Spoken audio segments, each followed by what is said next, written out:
kelompok 12. Perkenalkan, saya Agu Intarisa Putri dan rekan saya Fadilatul Ilma. Di sini kami akan menjelaskan terkait model pembelajaran Make-Match. Sebelum kita masuk kepada implementasinya dalam pembelajaran di kelas, mari kita simak dulu apa sih model Make-Match.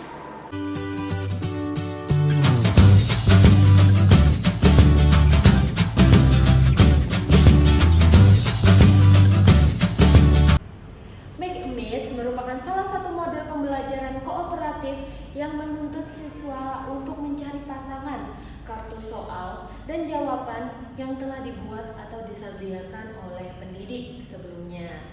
Nah, dengan batas waktu yang telah ditentukan, siswa dituntut untuk menciptakan kerjasama agar menyelesaikan model pasangan ini secara kooperatif. Tipe model pembelajaran Make-Match ini dapat menjadi salah satu tipe pembelajaran kooperatif yang dapat digunakan guru dalam mengembangkan kemampuan peserta didik. Kemudian, pembelajaran di kelas dengan menggunakan model pembelajaran Make-Match ini dapat digunakan untuk semua mata pelajaran dan untuk semua tingkat atau jenjang pendidikan. Kemudian model pembelajaran Make-Match ini memiliki kelebihan seperti yang pertama, suasana kegembiraan akan tumbuh dalam proses pembelajaran. Yang kedua, kerjasama antar siswa akan terwujud secara dinamis. Yang ketiga, munculnya dinamika gotong royong yang merata saat proses pembelajaran sedang berlangsung. Sementara itu, terdapat juga kelemahan dari model pembelajaran Make-Match ini. Yang pertama, diperlukan bimbingan guru untuk melakukan pembelajaran. Yang kedua, suasana kelas menjadi gaduh sehingga mengganggu pembelajaran yang ada di kelas sebelahnya. Yang ketiga, guru perlu menyiapkan alat bahan yang memadai dalam proses pembelajaran. Jadi, alat bahan seperti misalnya kertas yang berisi soal dan jawaban dan lain sebagainya atau sebagai media itu disiapkan untuk guru sebelum pembelajaran dimulai. Nah, selanjutnya terdapat langkah-langkah model pembelajaran Make-Match yang akan dijelaskan oleh rekan saya.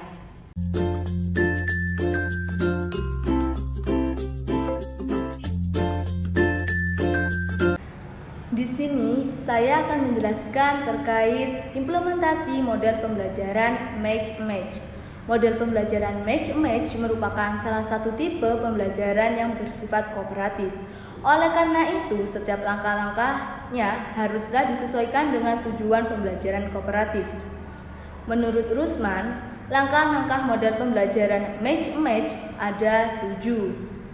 1. Guru menyiapkan kartu yang berisikan beberapa konsep yang cocok untuk sesi review. Salah satu bagian kartu berisikan soal dan bagian lainnya berisikan jawaban. Yang kedua, masing-masing siswa mendapatkan sebuah kartu yang bertuliskan soal dan jawaban. Setelah itu, siswa memikirkan jawaban atau soal yang diberikan oleh guru tersebut. Ketiga, masing-masing siswa mencari pasangan kartu yang cocok dengan kartunya. Keempat, masing-masing siswa dapat mencocokkan kartunya sebelum batas waktu yang diberikan. Kelima, apabila siswa tidak dapat mencocokkan kartunya dengan temannya akan mendapatkan hukuman.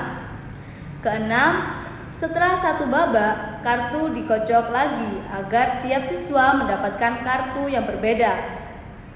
Terakhir, yakni ketujuh, guru bersama siswa dapat membuat kesimpulan terhadap materi pembelajaran hari ini.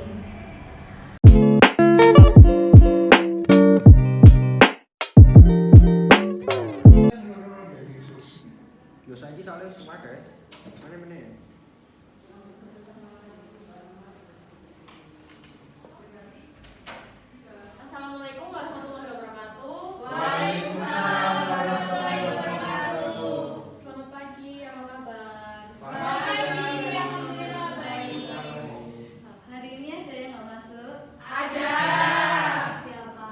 Revdi. Kenapa Revdi? Sakit katanya. Namanya siapa?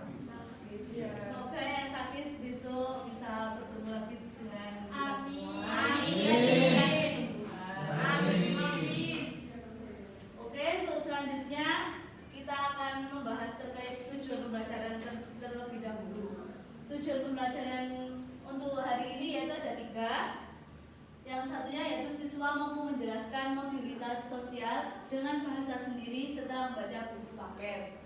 Apakah semuanya bawa buku paket? Kenapa? Lupa. Oke, Belum dibagi, Bu. Untuk yang kedua yaitu siswa mampu menjelaskan bentuk-bentuk mobilitas sosial dengan bahasa sendiri setelah membaca buku paket. Yang ketiga yaitu siswa mampu menganalisis dampak mobilitas sosial dengan bahasa sendiri setelah mengetahui di kehidupan masyarakat. Seperti itu untuk tujuan pembelajaran hari ini. Oke, setelah menjelaskan tujuan pembelajaran, selanjutnya kita langsung masuk ke materi. Pertama yaitu mobilitas sosial. Ada yang tahu apa itu mobilitas sosial? Belum.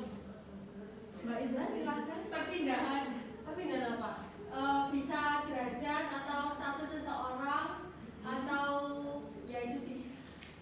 Betul. Pengertian mobilitas sosial merupakan perpindahan seseorang dari satu lapisan ke lapisan yang lainnya. Bisa yang tinggi ke rendah atau rendah ke tinggi. Ada yang tahu contohnya? Kalau seumpama suatu seseorang itu yang awalnya jadi karyawan biasa, kemudian dapat menjadi seorang manajer atau HRD. Satu lagi yang dari tinggi ke atas mungkin? Saya mau Iya. Tinggi ke atas. Itu yang itu contohnya bapaknya itu lulusan SMA, terus anaknya lulusan sarjana. Oke, jadi kayak dari keluarganya gitu ya, Ya. pindahnya bukan dari satu orang. Oke, next. Untuk selanjutnya yaitu bentuk-bentuk mobilitas sosial. Di sini bentuk-bentuk mobilitas sosial ada 2, yaitu mobilitas vertikal dan mobilitas horizontal. Untuk mobilitas vertikal sendiri yaitu suatu perpindahan seseorang maupun kelompok dari satu kedudukan sosial ke kedudukan yang lainnya yang tidak sederajat, baik pindah lebih tinggi maupun lebih rendah. Untuk dari mobilitas vertikal sendiri itu ada 2, yaitu mobilitas vertikal ke atas atau social climbing.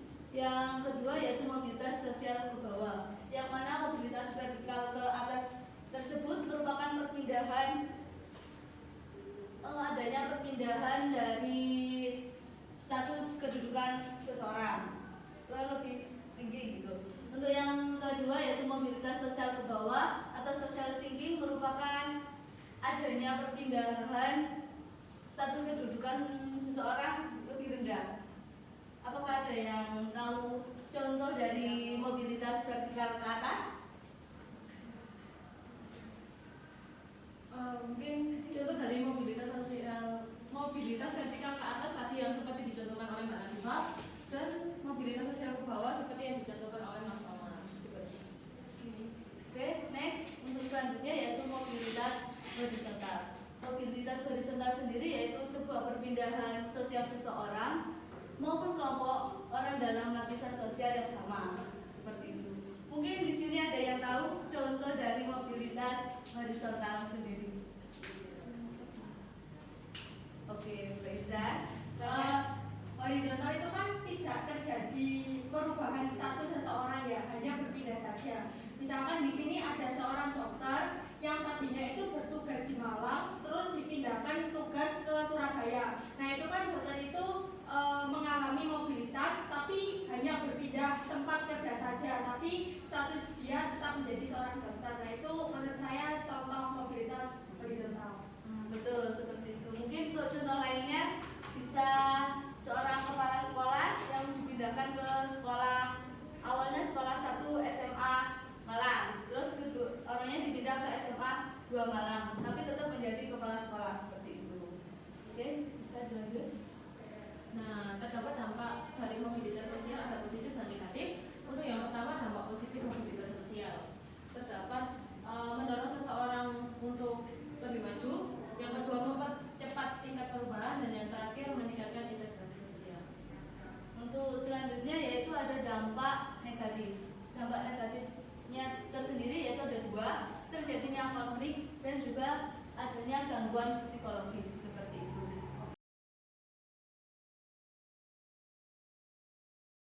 Oke, itu tadi kan udah kita paparkan materi nih. Selanjutnya kita akan belajar sambil bermain. Nah, saya terangkan dulu peraturannya bagaimana. Nanti Bu Ilma akan membagikan selebaran dan itu bertuliskan ada pertanyaan dan jawaban. Nah, kalian diberi waktu 5 menit untuk mencocokkan mana jawaban yang cocok dari pertanyaan yang dibawa oleh teman kalian tersebut. Oke, silakan Ibu Ilma.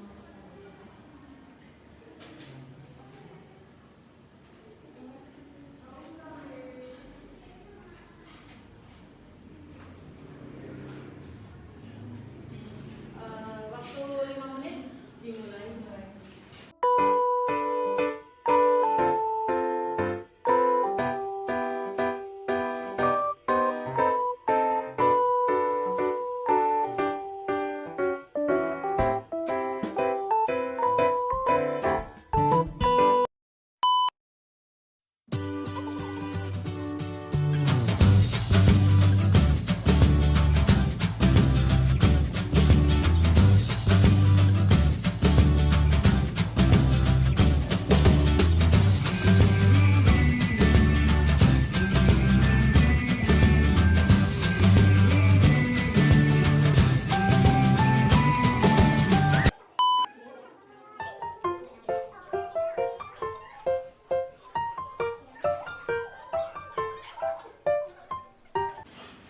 Waktu diskusi sudah habis.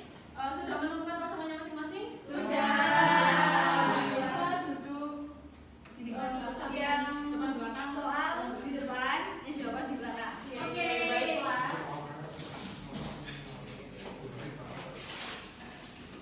Ayo Mas Omar. Aku di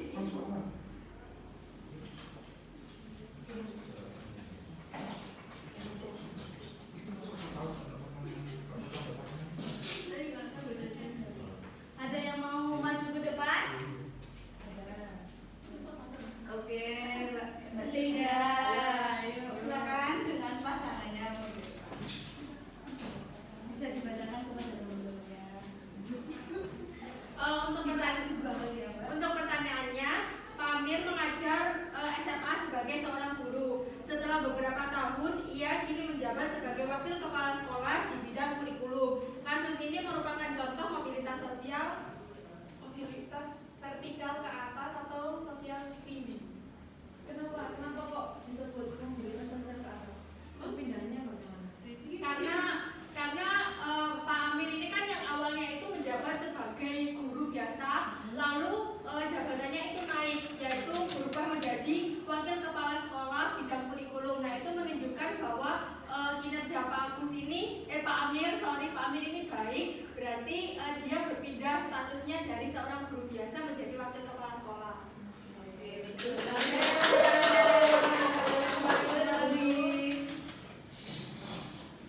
Karena kalian sudah pintar bukan? Saya sampaikan kesimpulan pada pembelajaran kali ini. Integrasi mobilitas sosial merupakan proses perpindahan seseorang dari satu lapisan ke lapisan lainnya. Kemudian bentuk-bentuk mobilitas sosial ada dua, mobilitas vertikal dan mobilitas horizontal. Di mobilitas vertikal sendiri itu dibagi menjadi dua lagi, yaitu mobilitas vertikal ke atas dan mobilitas vertikal ke bawah. Kemudian terdapat dampak positif dari mobilitas sosial seperti mendorong seseorang untuk lebih maju, kemudian mempercepat tingkat perubahan. Dan dampak negatif dari mobilitas sosial itu ada dua, yaitu terjadinya konflik dan gangguan psikologis. Oke, untuk pembelajaran hari ini Ibu tutup. Semoga ilmu hari ini dapat bermanfaat. Amin.